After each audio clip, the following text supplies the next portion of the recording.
Don't go searching in realms that you shouldn't be going into. Just because you can do it doesn't mean you should be doing it. We want to, one, anchor into this realm. Like, this is why we're here. We're supposed to be experiencing embodiment so we can be embodied. There is a physicality our soul is wanting to have.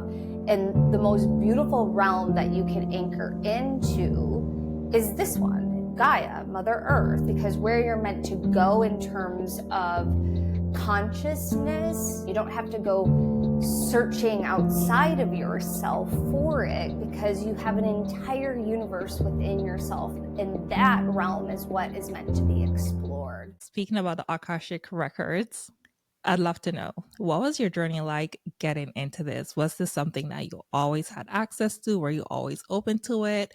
Or was it something that developed along the path of your life, I guess? And like, what was that shift that got you connected to that? Yeah, so as a kid, I knew things. Like my very first memory was from when I was 1. I remember my dreams from when I was a kid. I would have premonition dreams. I would tune into the energy of what was happening in my household so I could predict what was going to happen. So I was very much an empath as a kid. I talked to angels. I talked to little alien beings. I would pray to God, even though nobody ever taught me how to do that. And so I was on a spiritual path unknowingly. Like, I would just do these things when I was a kid. And then when I started to lose my way because of trauma and I didn't want to be here anymore, I started getting intuitive guidance in my early 20s that it was time to go do hot yoga. So I listened, and then that's what opened me up on my spiritual path as an adult. So I had a very interesting childhood. My stepdad was a severe alcoholic. And so I had a lot of trauma that I was trying to process in my early 20s that made me want to not be here. And so when I started hearing intuitive messages, I would start to follow them. And then I went to be with my now husband. I moved to Charleston, South Carolina, cracked my tailbone for the second time in my life. Yoga got taken away from me, started to go into a deep depression again. And I just had to sit there and ask myself, like, what am I not doing that I've been wanting to do? Because the thing that brought me peace and joy, I can't do that. And that was, I want to learn how to meditate. I want to learn how to do dream interpretation, because at the time I was having really bad nightmares. I would have dreams about either being killed or someone being killed. And so I wanted to understand what the dream was, because I knew the dream wasn't what it was. And I needed to understand what was happening so that I could make sense of it all and I wasn't haunted by it. And so I found my very first teacher. She had channeling abilities like Edgar Cayce. Edgar Cayce used the Akashic Records. He was the sleeping prophet. He's really well known and one of the most documented psychics, because he would document all of his readings, and a lot of his stuff came true. And so in terms of like how I got here, I just followed the energy. And that's what we're meant to be doing in our life, is just follow the energy of what feels like a yes, what feels like a no, and trust what you're getting. And for me, I just kept following the energy, and I went deeper and deeper into my spirituality, deeper and deeper into collecting tools. And I discovered the Akashic Records. And when I discovered them and I started playing in them consciously, I realized I've been playing in the records my whole life. And so the records start speaking to people, the Akashic Records start speaking to people when they are ready to start accessing them on a conscious level as well. Wow. Wow. Did you ever find out what those dreams were about? Because as a fellow dreamer myself, I know you just reminded me of a lot of the dreams that I used to have as a teen, a lot of things that would actually happen. And there were some things that I just couldn't make sense of. Like, growing up, I was accustomed to having really vivid dreams. And I know the Mm-hmm. really vivid ones were the ones that were either prophetic or extremely meaningful. So it's, like hearing you saying that you had dreams like that. I know how it feels like when you have a Yeah. dream that seems scary and it's so real, and you're just like, what the hell does this mean? Exactly. And you're gonna laugh when I just because you're you're like, what the hell, right? And so there's several different types of dreams. Most of the dreams that we have are subconscious dreams, meaning we're working through something with our subconscious. And then we can have prophetic dreams. This is where I call, like, we go down the timeline, we look at our timeline, we're seeing something that is a possibility for the future.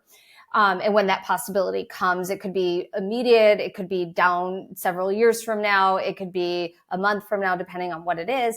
And then there's realm dreams, meaning our conscious is moving into different realms to understand. And at that time, what I was doing is I was searching for answers, and I was exploring the hell realms because I wanted to understand and receive information around the experiences that I had with my stepdad and things like that. And so I was searching for him, and like I was searching for him in all sorts of different realms. And part of those realms and why I was seeing people killed or being killed was, or tortured, like it was like they were tortured. Like I was Wow. seeing what was happening in the hell realms, in these realms of what it was. And so I have cleared it. I have looked at it. I have made peace with it. I understand it. So it's interesting, and I'm sure like some people are like, what do you mean the hell realms? There are many different realms.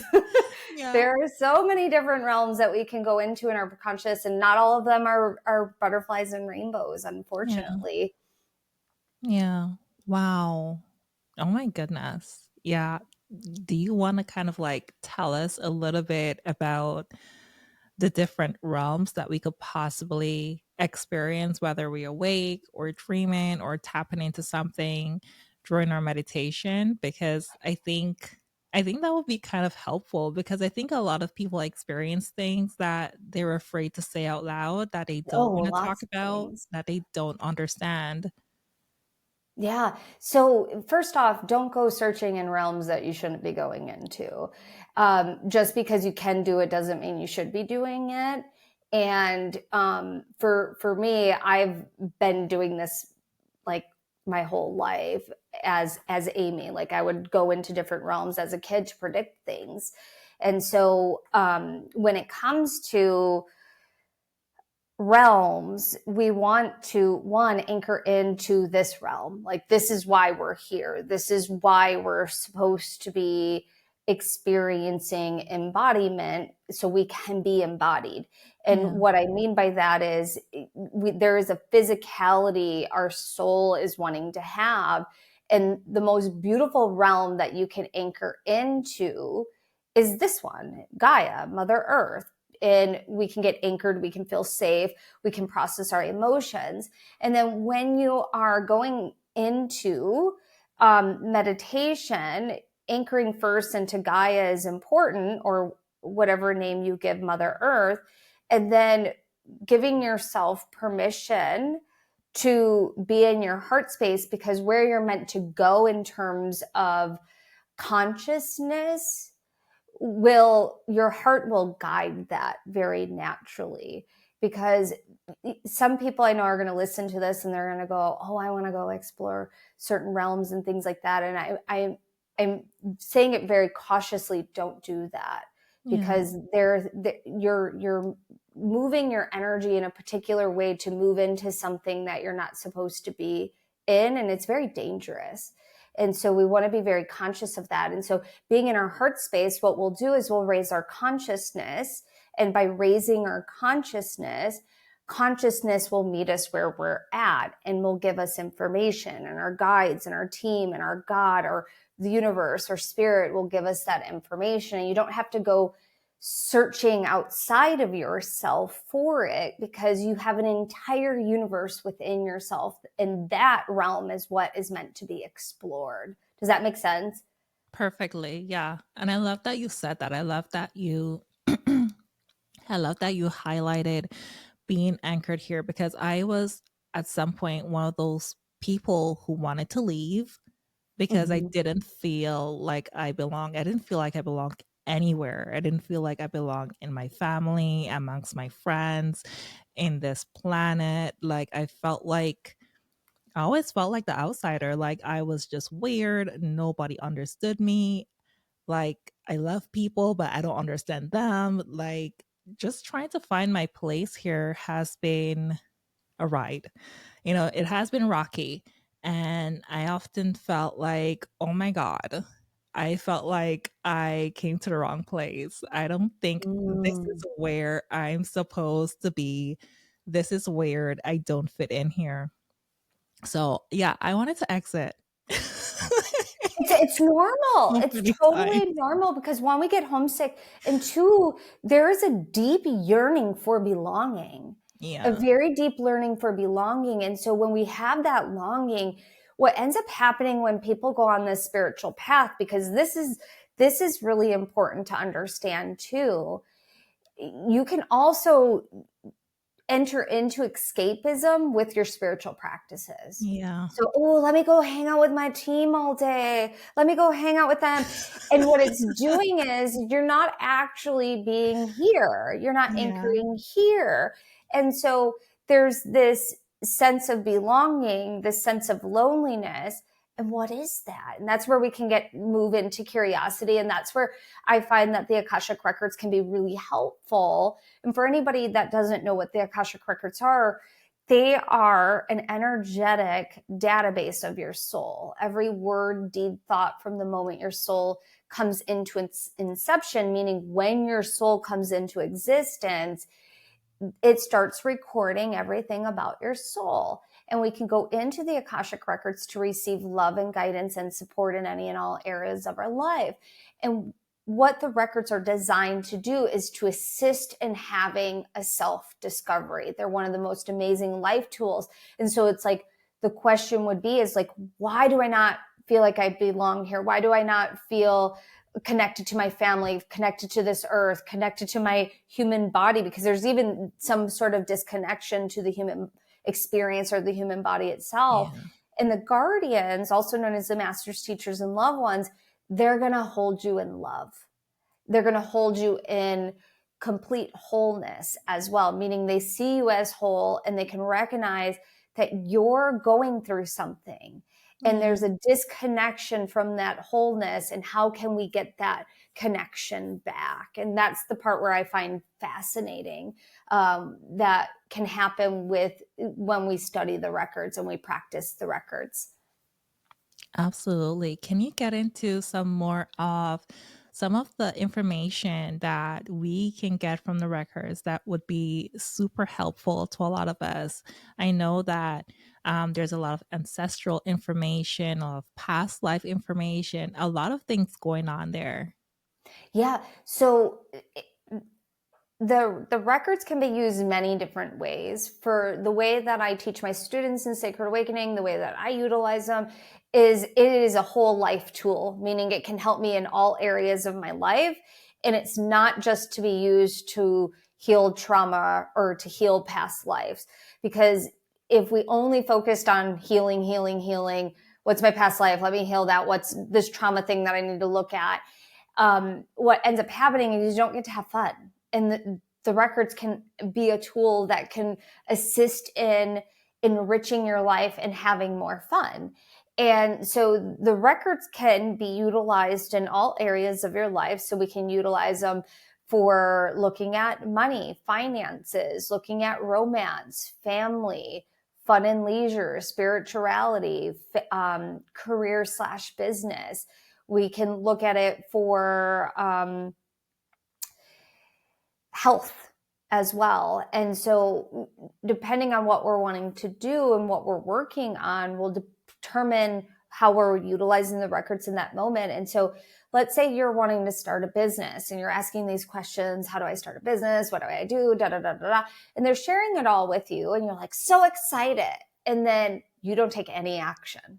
Like you were avoiding it like the plague. Like you're like, nope, I want this so bad, Yeah. but why am I not taking action? And that's where the records can come in too, where they're like, you're not taking action because there is a belief that you are not worthy of this level of success. Mm. Okay, tell me more about that. How can I work on my worthiness? How can I heal this? What parts do I need to heal? Oh, well, let's look at the ancestral lineage. There's a part in your lineage where every woman had to work so hard, and that in order to make this successful, I have to work my butt off in order to do it. And that's the belief system that's been passed down to every woman through the system, through the ancestral lineage. And then if I actually make success and I have success, something that's going to happen. So there's all these like things that could be going on as we're thinking about it. And, there's influences with our ancestral lineage. And so that example I just gave, the guardians can then identify that, share that with you, and then you can have steps to heal it. And sometimes just hearing it is the actual healing process. It's the start of the process or one step in the process. And then we can also look at our other lineage, because you have your ancestral lineage that you're born into. And the ancestral lineage is not all blood as well, meaning like I have a deep ancestral lineage with my stepdad in that lineage, but that my stepdad was not my blood relative. However, I'm very much influenced by his lineage, which is a part of my lineage. Wow. And so there's that component. And then there's your soul lineage. This is everything your soul has ever experienced. And so your soul can be from many different backgrounds, have been many different things, meaning we could be different races. We can come from different cultures. We can also not be human. Like we could have been an animal in some point in time, or a galactic being, or an angel. Like there's so many different things our soul has experienced before coming into this body, and not all of them may be human. And that's the cool part about our own soul's lineage, because that influences why we chose the ancestral lineage that we wanted to participate in this go around, and how it's going to influence and how it's going to assist in having an evolving experience that your soul is wanting to have. Wow, that's beautifully said. And I love that you highlighted that. It's not just about looking into the traumas and all that. There are ways that we can get information that's about fun and enjoying life and doing all the things.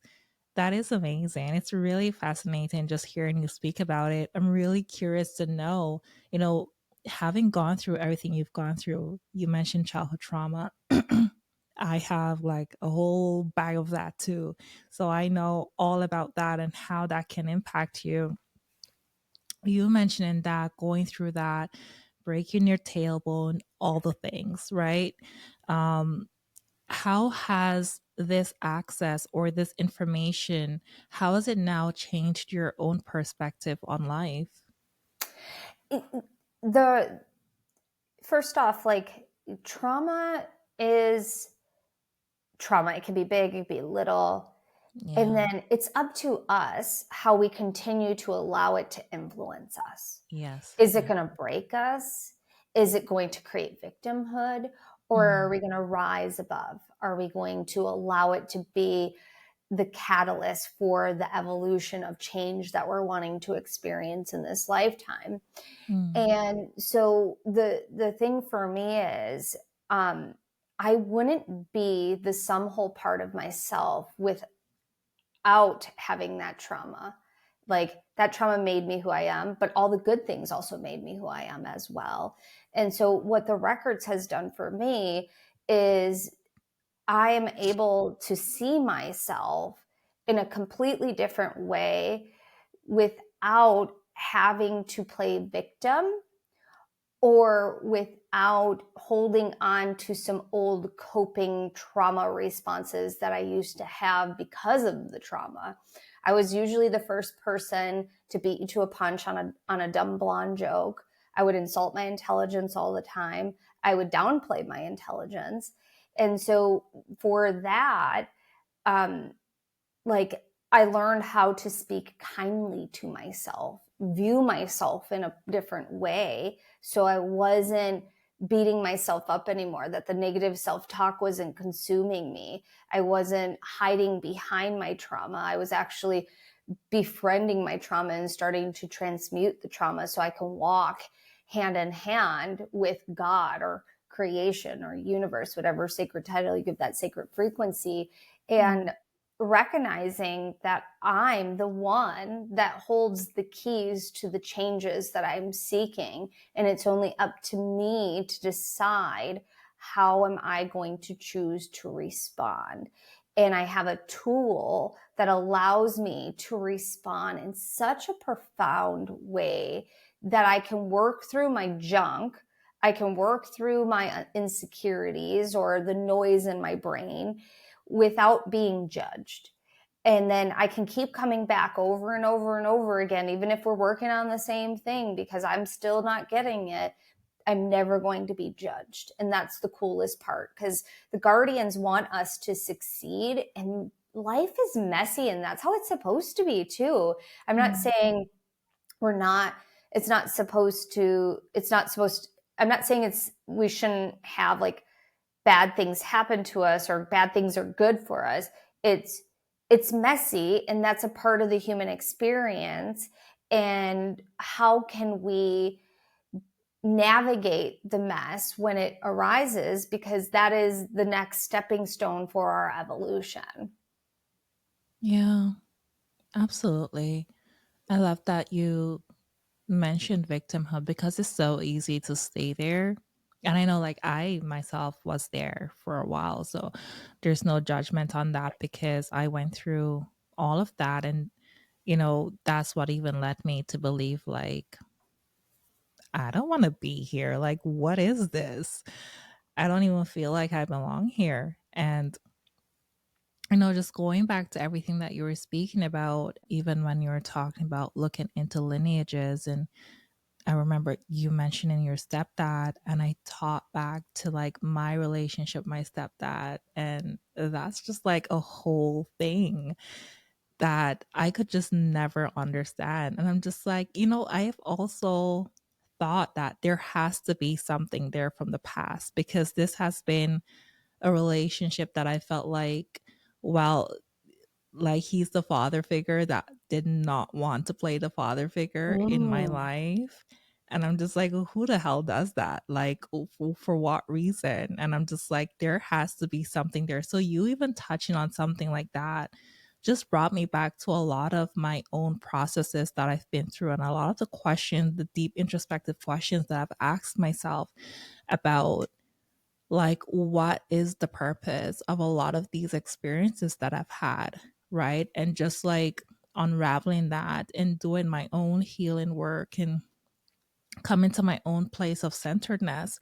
And, just you mentioning victimization, me being able to shift from that to recognizing that I am also responsible for my journey, that things aren't just happening just all willy nilly for no reason. Like, there is a purpose here, and I'm equally responsible right now. Like, I'm no longer a child. So now I am able to take that responsibility to heal myself, to know better, to do better also for myself.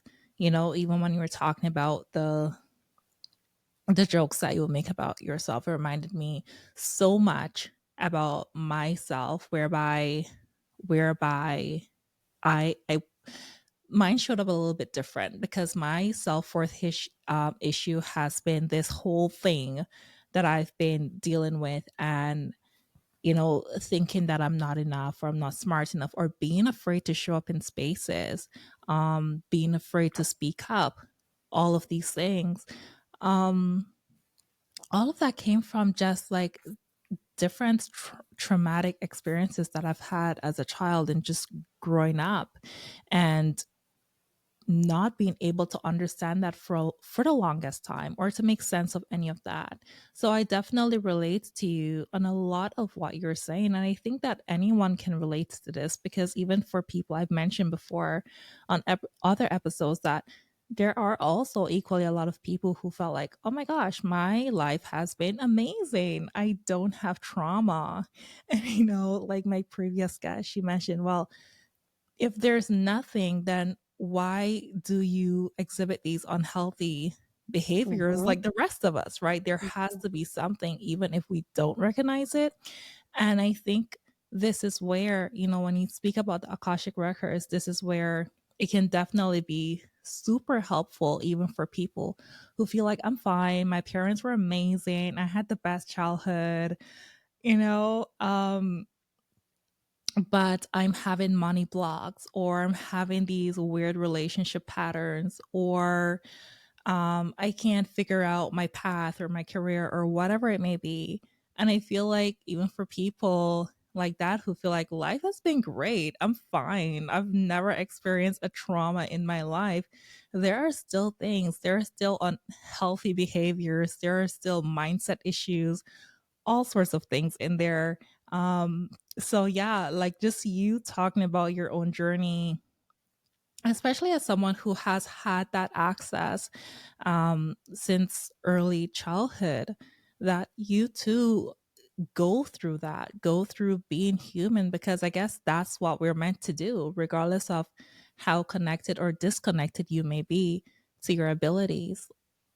At the end of the day, we're all human, and we're all meant to have this human experience for a reason.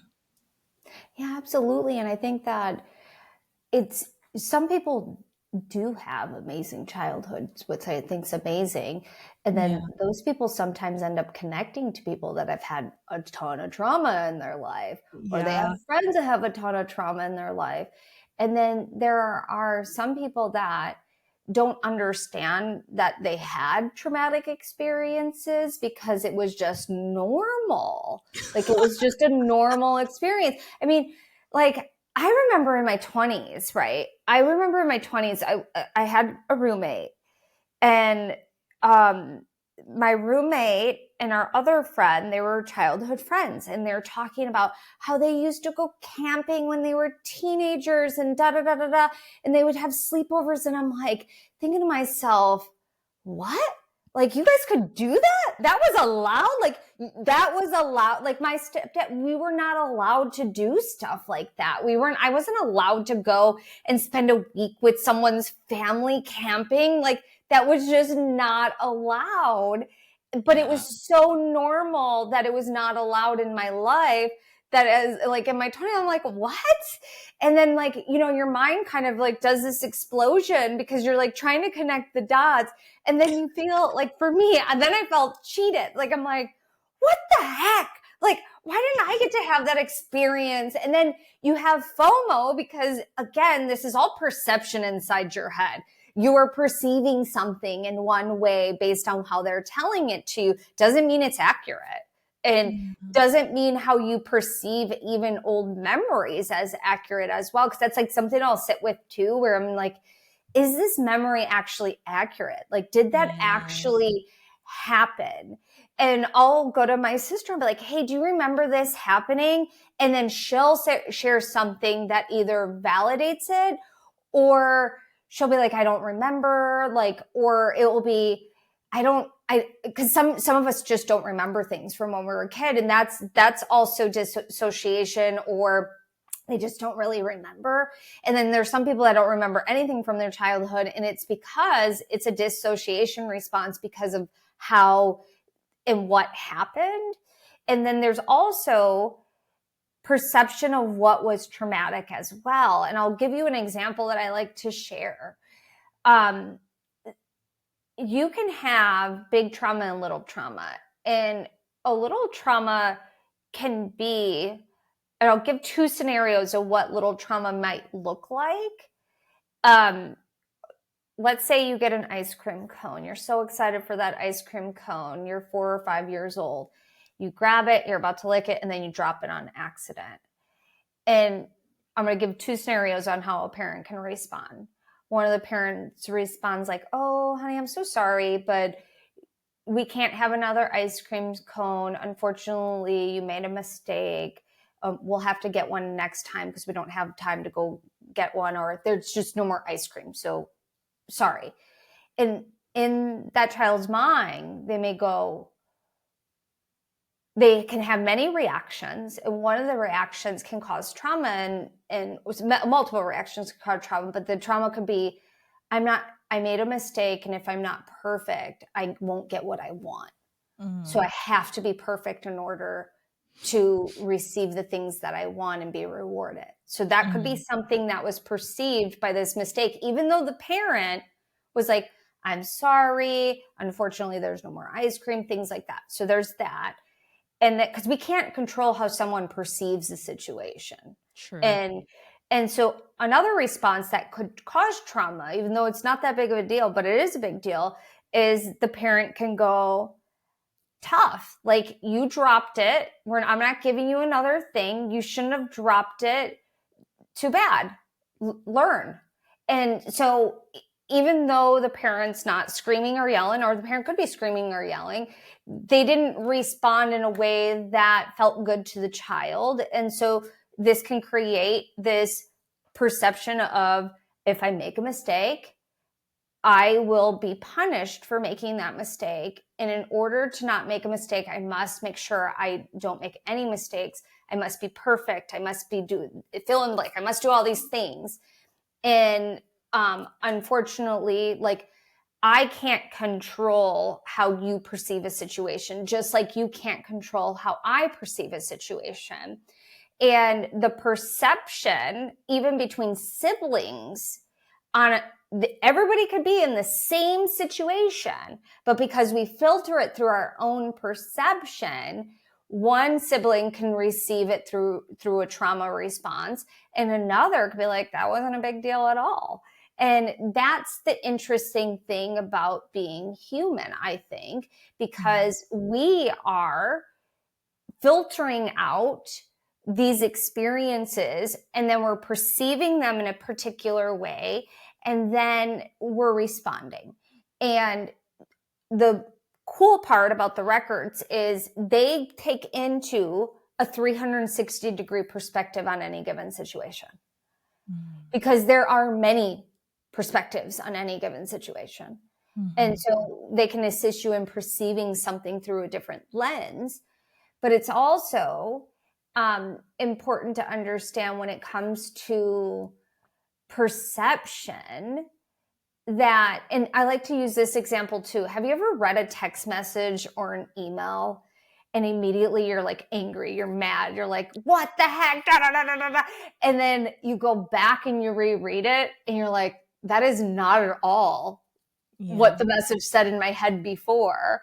It was like we misinterpret the information. True. And so sometimes, like, if I have like a strong reaction to, let's say, a text or an email, I will wait to respond, because I might not actually be reading it properly. I might be reading it through a different perception that's not really there. And I'm inserting tone, and I'm inserting context, and I'm inserting all this stuff, because our brain plays tricks on us. Like, and it's a part of the human experience that we get to learn how to navigate and shift out of as well, because that is a trauma response. Like, I'm expecting a fight, or I'm expecting this, or I'm expecting that, or I'm just in a bad mood, and like all of a sudden I'm inserting attitude into that email because I'm in a bad mood, and that person didn't do anything wrong, but it's because our nervous system's in fight or flight. Yeah, absolutely. Absolutely. Okay, so, speaking about the records, what would you say we need to know or be aware of before we access those records, whether for ourselves or through someone else? That it's important to have some level of trust. Because if you don't have trust, you're not going to receive the full magic of what the guardians are sharing with you. They can be sharing 100% truth. And if you don't have trust, you are not going to receive it. You're going to continue to push the information away, or you're going to overcomplicate it or overthink it. And so in order to receive like next level support in the records, you have to have trust in Mm. receiving that information. And also you can't make someone trust either. Like I tell my students when they enter Sacred Awakening, like you got to practice and you got to trust. If you don't practice, you're not going to get to where you want to go, and if you don't trust, you're not going to get to where you wanting to go. So those two things go hand in hand with one another. Absolutely. Absolutely. Do you want to tell me more about your program that you just mentioned, Sacred Awakening? Yeah, so I teach the Akashic Records through a program that's called Sacred Awakening. Sacred Awakening is our level 1 program. We have other levels beyond our entry level. And what I'm doing is I'm teaching people how to open their records for themselves and get answers on demand. And I teach our method, our Sacred Awakening method, is to use crystalline energy to open their records. People start getting answers really quickly. And then the second part of the course, you learn how to open the records for other people. Some people want to be practitioners, some people don't. I don't separate these two things in our level 1 course, because oftentimes where we gain a lot more trust is when we start giving readings to other people. And this allows us to deepen our own experience in our own records, because it's easy sometimes for people to give information to other people than it is for themselves. And so this is a Mm. great way to strengthen your intuition, your clairs, understand that, and then go to the next level with it. Amazing. Like, oh gosh. Okay. I've been struggling with my throat lately. Okay. So, when people are kind of learning how to access this information themselves, what kind of like, what do you notice? Is there anything that you notice that comes up right away for people? What is like the most surprising thing that people notice about that? I think this most surprising thing that most people experience is two things. One is there's a sense of going home. Like, I'm home, like I feel at home, like I feel held, like this is such a strange feeling. It can also feel really scary for some people, especially because they're protecting their heart. They've put up all these shields, all these guards and things like that.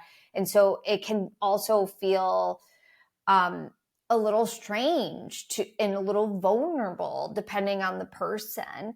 And then the other thing that I notice is rapid life changing experiences within a short period of time. Like the way someone enters the course and 13 to 14 weeks later, they're a completely different person. Mm, And it's because they're doing their work and they're trusting. And they just think differently about themselves. We just had our in person live retreat in September, and my all my programs are co-ed. Like I don't like it's for men and women because everybody requires additional support. And yeah. so some of our students will bring their spouses, and then their spouses will like go and hang out and do whatever they're doing.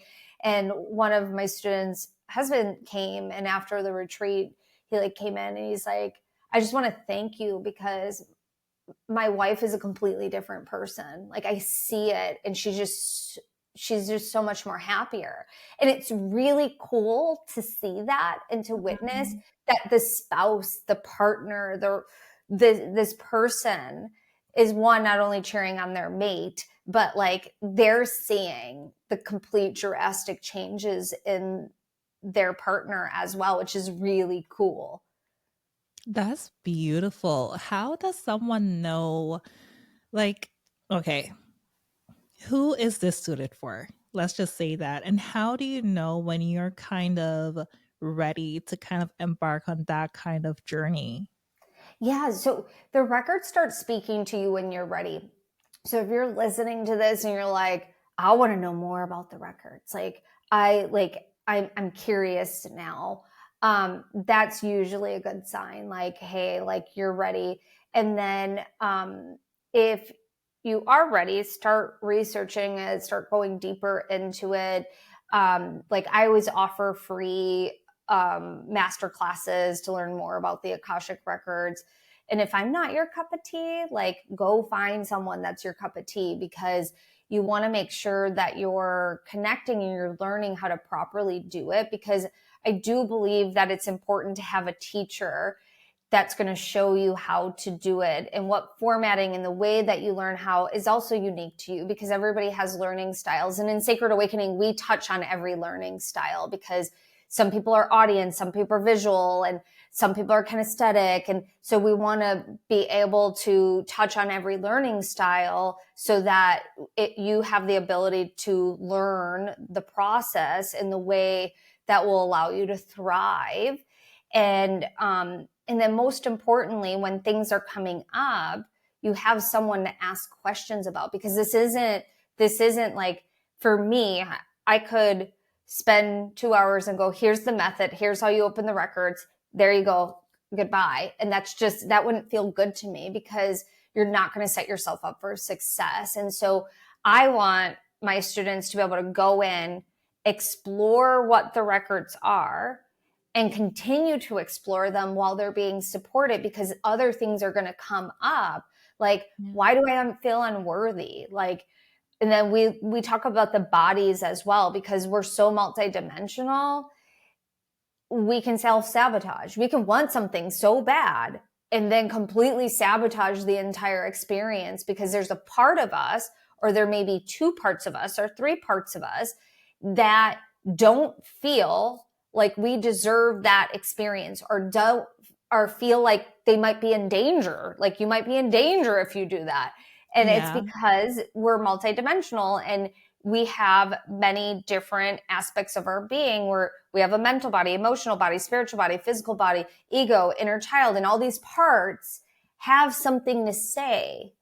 And because we're like an internal family inside of our entire body, that these parts can have arguments and be on different pages. And then you have your own self that you're trying to figure out, like, why am I not taking action? Well, my inner child feels so scared to take action that she's frozen in fear, and she's not going to move. So I feel like I can't get myself off this couch, and I don't know why I can't get myself off this couch. So your mental body's like going crazy, because you're like, but we gotta go, we're gonna be late. And they're like, but I can't physically move.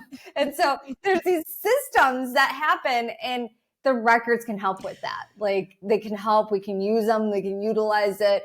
And like, I want people to utilize the records as a life tool to feel good. Like, we deserve to feel good even through messy times. Yeah. Oh my gosh. Yeah. That tickled me when you're talking about it, because I could just totally see so much of myself and the ways in which I've experienced all of that. So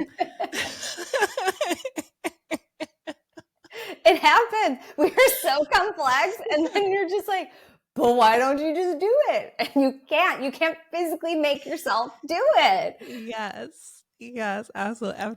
I've been through that countless times. But now I can recognize it and kind of just like walk my way through it Mm-hmm. when I recognize that it's happening. So, yeah, that really tickled me. Okay, so earlier we spoke about demonstrating what Yeah. accessing the Akashic records can be like, and what it can bring through and stuff like that.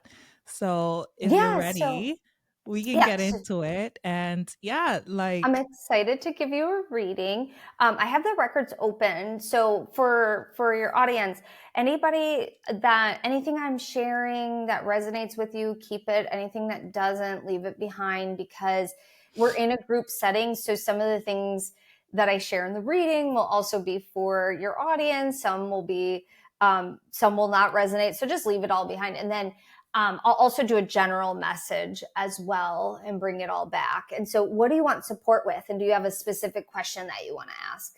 oh my goodness. Okay, the first thing that comes up is definitely money blocks, but there's also something that has been on my mind a lot recently.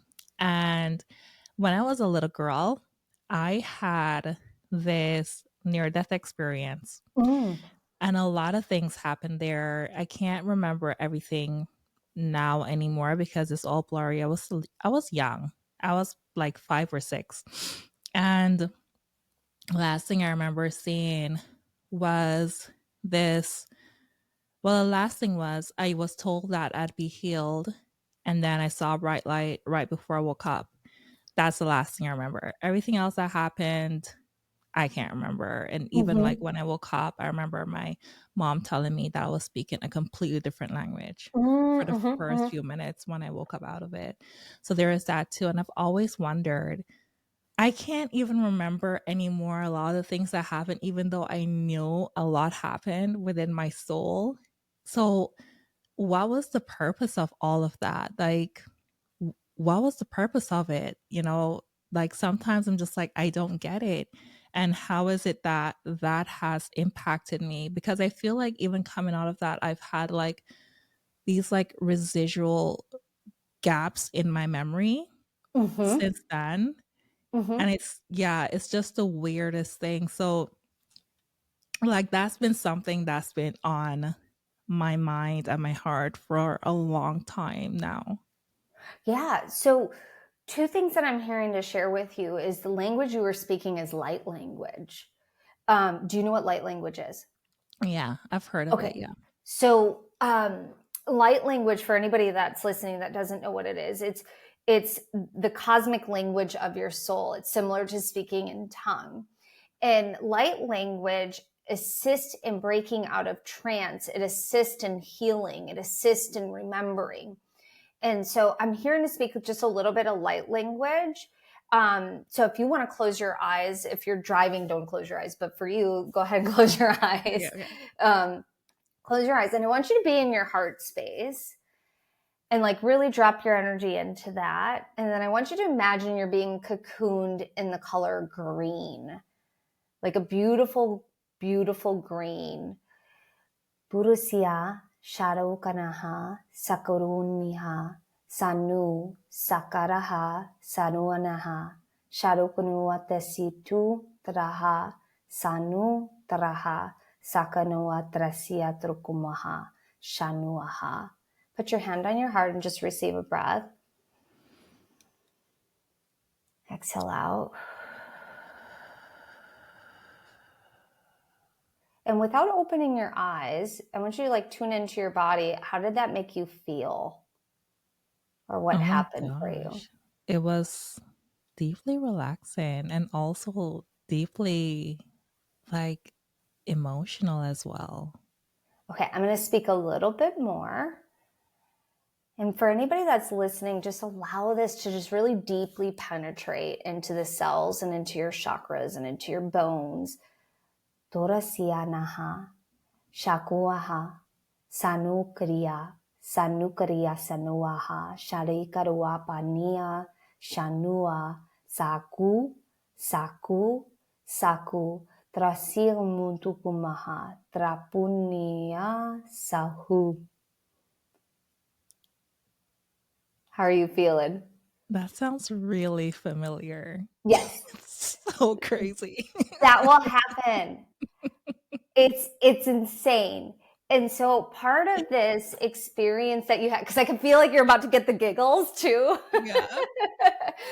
So everybody, there's different light languages out there. So if you've ever had an experience where it was like, I don't know what that is, it wasn't your channel, right? And so for this, your near death life experience was a part of your remembrance package. That's what they're calling it. It's like your soul was like, here's the package of remembrance that I want to take with me to this lifetime, and here's everything that's going to happen in it. But here's part, like, it's like a package. It's like wrapped in a bow, okay?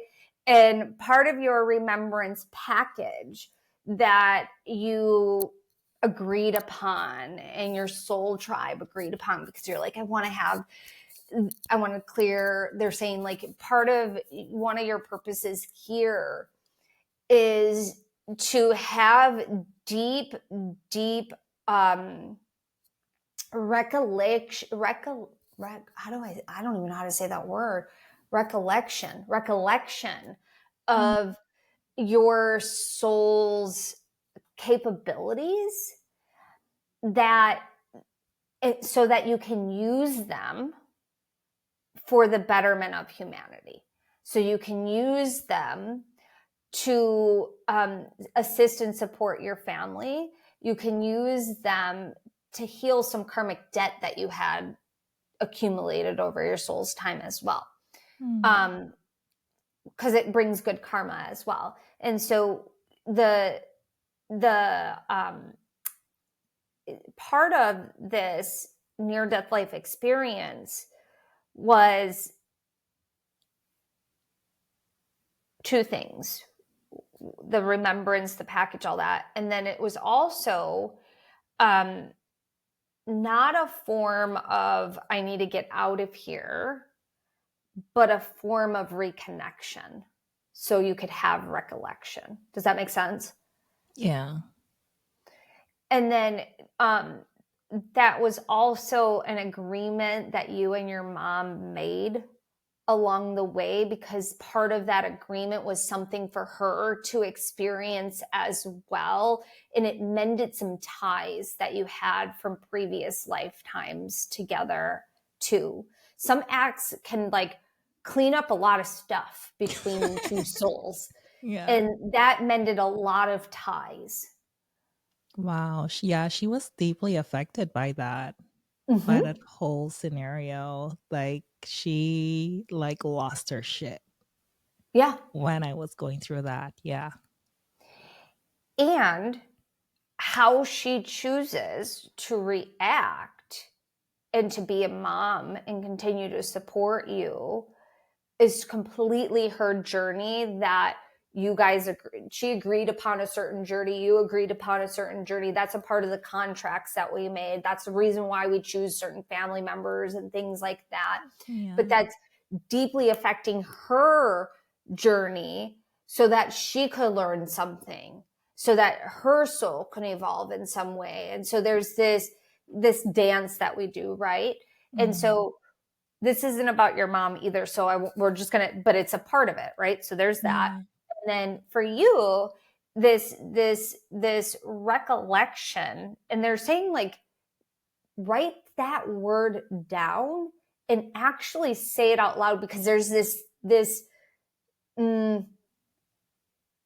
a vibration that comes with that word when saying it. And write it on your mirror on a Post-it note, because it's recollection to remember.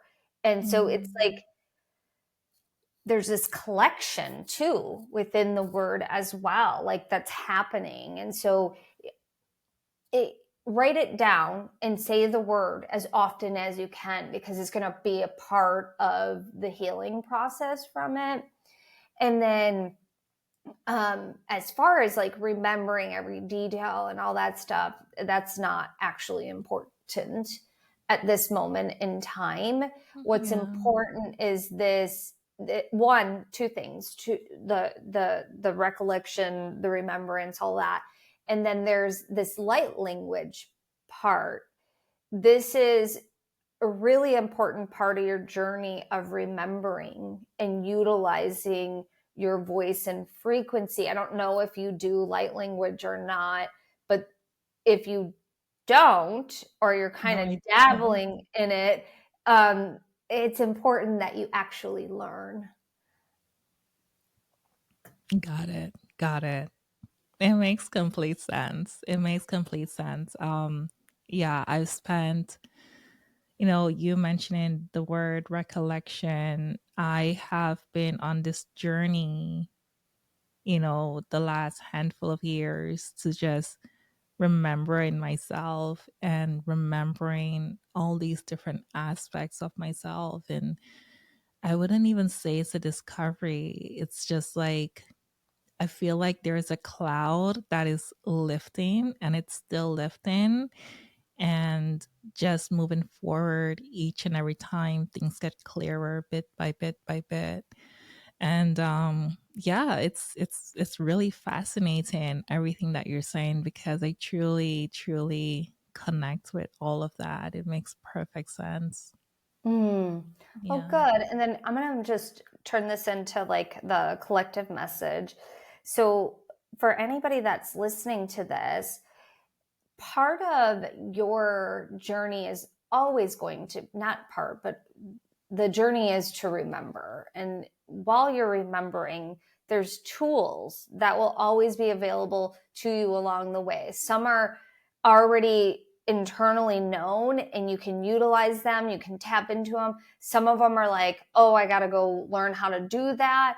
I'm being guided to do that. So trust that. And some of them are, you're going to hear someone do something and you're going to go, I remember how to do that. Let me do that. And so remember that you have the ability to remember. It's that simple.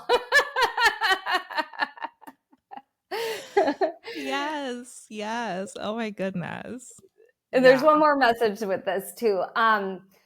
To the heartbeat is a song, and it's a rhythm that is deeply connected to the blood within the body, the pulse, everything about our humanness that automatically works inside of our bodies.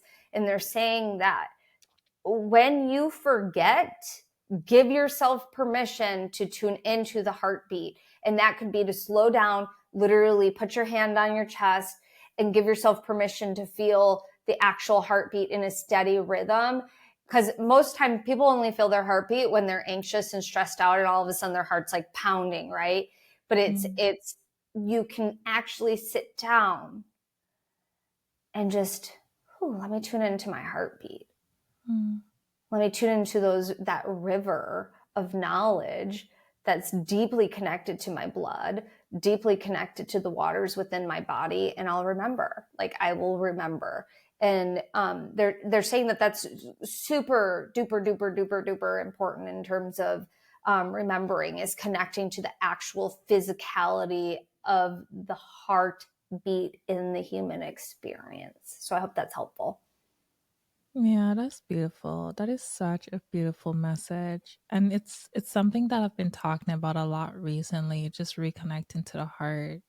And it's something that I've also been practicing a lot myself, just reconnecting to my heart as well and just being there and operating for that space. It's interesting because even when I start my day, like if I'm unable to get like a good chunk of time meditating, I usually start out at least with the first 5 minutes, just putting my hand on my heart and just asking to be guided by my heart, that every interaction, everything that is in store for me for that day, for any day, that I just like operate from that space. So like I've been practicing using just my heart as my guide a lot nowadays, and it's been super super helpful.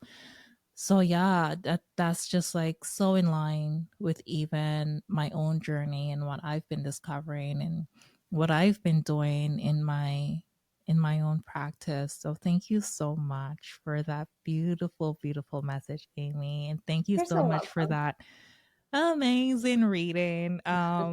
Yeah, it makes so much sense. Is there anything that you wanted to touch on that we haven't yet mentioned in this conversation? If you're interested in joining me for any of my free things, check out my website. It's theamyrobeson.com/free. Theamyrobeson.com/free. That's TheAmyRobeson.com and then /free.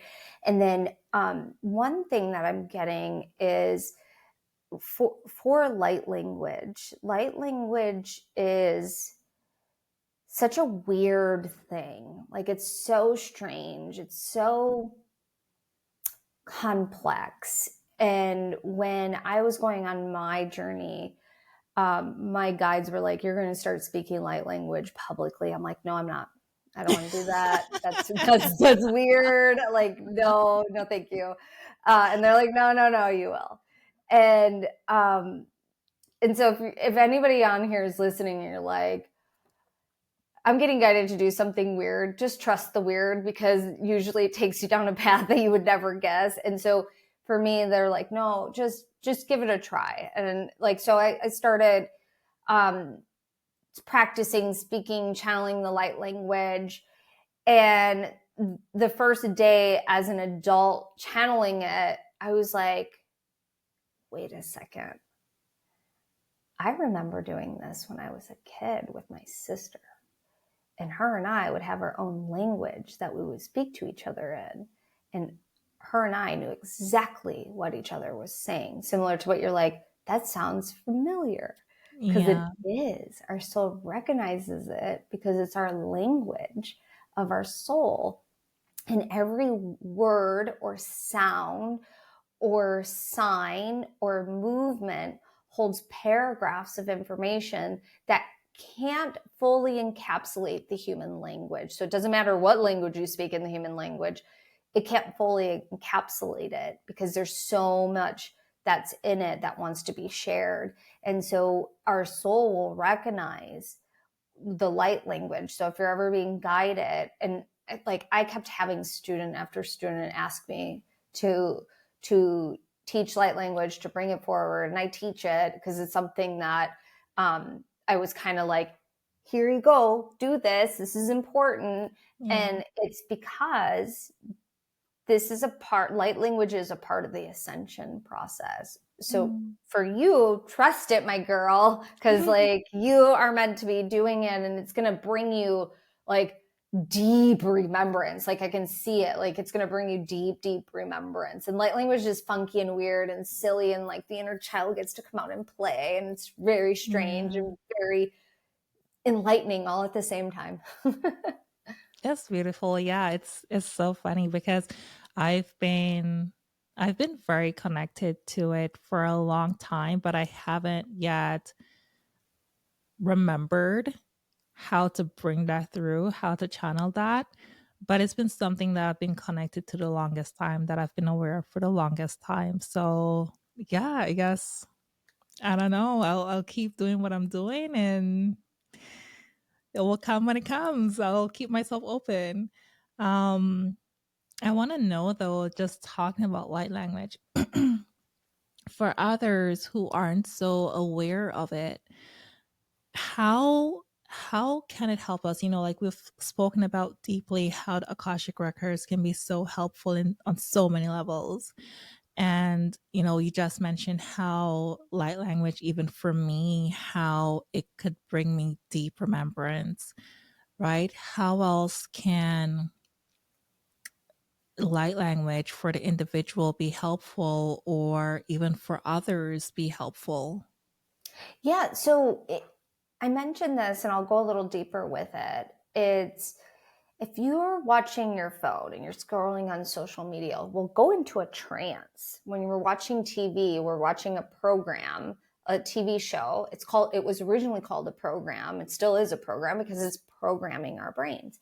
And so we go into this hypnotic state that happens very naturally. Well, it can also be, we can be talking to someone in conversation. We can be a part of collective groups, different consciousness that hold us in a particular trance. Some of the trances are positive. Some have allowed us to get to where we are. And some of the trances we're no longer needing to be in. Like, it's important to break the trance. It's important to clear the energy. And what I have found is I always have the records open. I'm always connecting with the crystalline energy, and I'm always pulling in light language. And it's because there are no human words that I can possibly say that can give that extra zap that we're looking for to break the trance. And so I'll channel the light language to assist in breaking out of trance and to assist in calling forward what wants to be called forward. It's like tuning into a radio station, and not all radio stations are our cup of tea. Some Yeah. are good, some are not good. Some were like, oh, like, don't play that for me. And then some are like, ooh, that's my jam, right? And so with the light language, it's the same thing. It's frequency. And it's like, what are we tuning into and what are we tuning out? Because what we're tuning out is just as important what we're tuning into as well. And so the light language assists in breaking out of the pattern, the habit, the behavior, the trance that's keeping that behavior and pattern stuck or in place.